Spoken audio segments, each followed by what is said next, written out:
India has now finished on 175 for 7 in 20 overs. That's the match that we are watching and closely watching rather. At this moment, it's the India versus Pakistan T20 that we are seeing at the moment. India has now finished 175 for 7. Pakistan now needs 176 runs to win. My colleague nikhilnaz, who's in Colombo in Sri Lanka, is now joining me on the story. Nikhil, one of the things that we did see was the strong bowling of Pakistan, and it really did shine through this time in the match. That's right. If you take a look at this performance, 175 that India have notched up. Is this a total which will make Indian team feel comfortable? I think the answer to that is yes. But is this a total that will set panic stations in the Pakistan camp? I think the answer to that is no. So if you take a look at from both teams, 175, India will take it. I don't think it is a above par total. It's not a total that will make India have their dinner very well and say, okay, this is done and dusted. We've wrapped the game up. Had this been 200, I think India could have been very, very confident that this game is almost as good as done, even in the mid-innings. But 175, what you've done is you've left a slight door open for Pakistan. And why do I say a slight door? Because if you take a look at the matches that have happened here so far at this ground in Premadasa in this T20 World Cup, Sri Lanka played a night game here, got 163 runs against Ireland. That was good for Sri Lanka to win. You had a situation where the last game that was played here, Australia-Zimbabwe, Zimbabwe got 169. That was enough for them to win. So 160 odd has been very tough for any team to chase on this ground in this T20 World Cup. If I take that into account, India has still got 7 and 8 more runs than what was needed to win. So that should make most Indian fans comfortable. I think, if you take a look at the overall total, you should be fine. But I think the way India were going, especially the 70 odd that Ishan Kishan gave you, and at the rate that he gave you, maybe India might consider themselves slightly unlucky that they didn't finish on 185, 190. I think that was clearly in the radar. India should have reached that particular total, and that had they reached that, then I think, game was as good as done. But 175, that's why I say a small door for Pakistan, not much. You speak about their bowlers, yes, their spinners dominated, and I think this is what we were building up to, that this is going to be a contest between Pakistan's spinners and the Indian batters. If you take a look at their fast bowlers, traditionally it used to be Pakistani fast bowlers versus Indian batters. But if you look at their fast bowlers, only 2 overs given to Shaheen Afridi. There's Fahim Ashraf as well, who's a fast bowling all-rounder. He didn't get a single over. Shaheen Afridi on most occasions bowls those full quota of 4 overs. Here he only got 2 overs, and in those 2 overs got hammered. So it was the spinners that did the job. I think special mention for Saim Ayub, who's really emerged as a spinner, but he's mostly a batter for them, picking up those 3 crucial wickets, and that included the wicket of Ishan Kishan, who was threatening to run away with the match.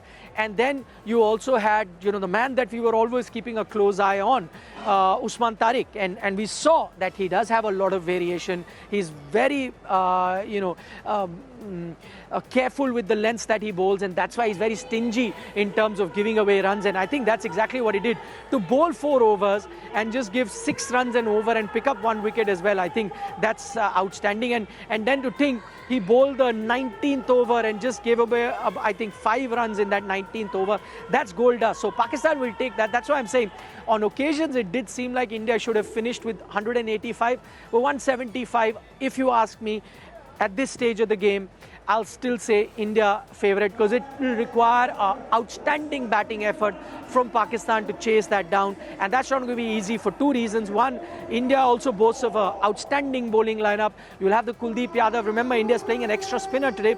You're going to have the likes of Kuldeep Yadav, Varun Chakravarti, that are going to be very tough to face on this track. Akshar Patel as a spinner has been very good in this tournament, and then the cheat code that India possess. Not a spinner, but for him doesn't matter where he's playing. He is the best bowler in the world, Jasprit Bumrah. He's going to be coming out all guns blazing. So I think India have the bowling lineup. The batters have done more than a half decent job, gotten them apart total. Now it's up to the bowlers. I think India, between the 2 teams, will be feeling slightly more confident than Pakistan. Right, Nikhil, please stay on with me because Anirban is also joining us on the broadcast. Anirban, in fact, is surrounded by fans at the moment. Anirban, 175, that's what, Pakistan at the moment is looking at. And as Nikhil was also pointing out, it is something which is called a good score, but not a score that will give a lot of headache to Pakistan. Exactly so, but we have to remember that we have 3 star bowlers. That is one Kuldeep Yadav, one Varun Chakravarti, and also the best bowler of the world, Jasprit Bumrah. And these 12 overs will be very crucial for the Pakistan team as well. I have joined by a bunch of fans over here. I will ask them, are you confident enough as India scored 175, 176 is the target? Yes, it's a big ground and the ball is gripping and turning. India have 3 quality spinners in Kuldeep Yadav, Varun Chakravarti and Akshar Patel, and we have world-class Jasprit Bumrah. And I'm confident that India will defend the target confidently and will win today, definitely win. So we have another one spinner as well. Akshar Patel is there, and one other option for the spin as well. What do you think? Yeah, in second space, the spin will be effective more. So for there is a 3 big spinner in Indian team also. So I think 175 is quite the well run, and it will be very necessary to beat Pakistan very well. As we all know, that India versus Pakistan is always a very contesting game. So that's why we can say that it will be a tough challenge. But we have bowlers and people over here are confident and they're still cheering up for the Indian team. Right, Anirban, thank you. My colleague Anirban with the fans there. Nikhil, now, there are certain things that a lot of people would like to know. First, is this pitch favouring spinners at the moment? Is that what you feel? Oh, that's a good question. Shwara, I think it is favouring the spinners, and signs were there from early on only. As soon as the game started, Salman Ali Agha was getting the ball to do a bit, and then we saw Saim Ayub really getting the ball to turn. And again, these are predominantly batters that chip in with the bowling. So they are occasional bowlers, primarily batters. So I think it's going to be not an easy task.